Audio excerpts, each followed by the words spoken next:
દીકરો એને મમ્મી એના વાલ નહીં કરે ને એ દીકરો તેની જોડે નહીં જાય. હા શું ખોટું? એક નાનું જાનવર, એક જીવ છે, જોજો, એક જીવ છે, નાનું એક કૂતરું છે, એને જો કોઈ વાલ નહીં કરે તો એ કૂતરું તે પૂંછડી હલાવીને એની જોડે જશે. પણ જો તમે ખાલી આને વાલથી આમ બોલાવશો ને અને હાથ ફેરવશો ને તે કૂતરું તમે 10-10 વર્ષ પછી તે આવો ને તે 10 વર્ષ પછી તમને ઓળખી જોવાને. હા શું ખોટું? કેમ કે જીવોની અંદર એક ચાસુ છે, વાલને ભૂખ્યા છે, વાલ જોઈએ છે, પ્રેમ જોઈએ. વાલ મતલબ પ્રેમ જોઈએ છે. એ પ્રેમ તમને સંસારમાં સાચો મળ્યો નથી એટલે તમે એ પ્રેમના જ ભૂખ્યા છે. ભલે તમે જે કહેતા હોય છે. એકદમ સુખી થઈ જાય ને વ્યક્તિ તો કાલે વ્યક્તિની અંદર અભિમાન આવી જાય ને, આવી જ જાય. અભિમાન હંમેશા માતાજી ભગવાનથી દૂર રાખે. શું રાખે? દૂર રાખે.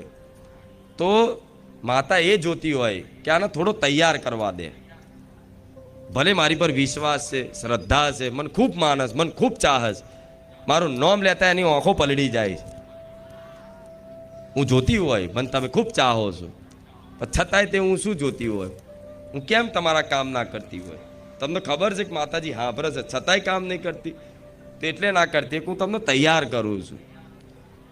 બધી બાજુથી તમારા કોણ પોતાના છે, કોણ પારકા છે, બધી તમને સાચું જ્ઞાન આ જીવનનું આપી દઈશ અને